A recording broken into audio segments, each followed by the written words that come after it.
Sí, cargadito, por favor, en taza. A ver, Juan, que empieza el levante, joder.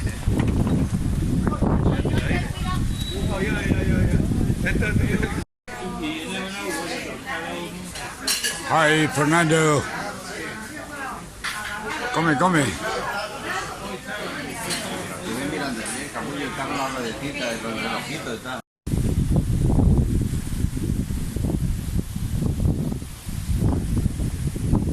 Otros cetáceos un poco más pequeños, como el vecino. Los dos sois los cetáceos. Cachalote, Y ahora iros, cachalote. ahora abriros que ahora tengo que sacar el plano. Joder, qué bonito, macho. El que tiene menos potencia, sí. Que el que tiene menos potencia tiene no sé cuántos caballos. Ya te digo.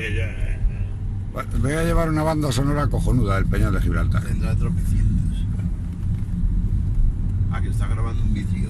Del Coñón de Gibraltar. Sí. Mira, qué bonito. Foto y ya está. Es que la foto no dice nada. Sí, bueno. Las fotos de personas sí, pero de... Hostia, mira. Pues ya entramos aquí en zona Comanche. Mira, Juanín, ahí lo tiene. Sonríe. Ahora ya somos marineros. Sonríe, Juanín, con su bota de capitán de... A ver.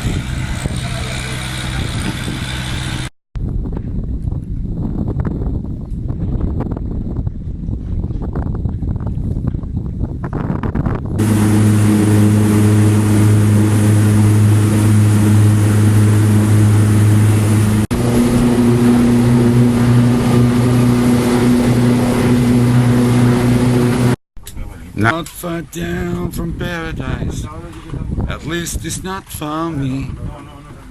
And if the wind is right, you can sail away, Fíjate, el viento viene para acá. find serenity. Oh, the canvas can do miracles.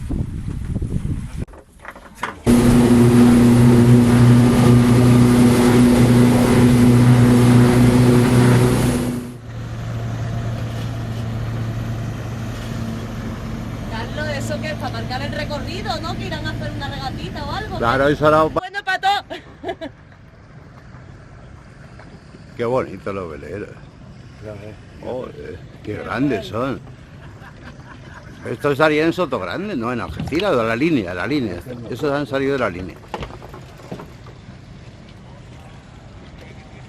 Porque estos no están o en el club náutico a lo mejor. Claro, del club habrá salido alguno, ¿no? O sea...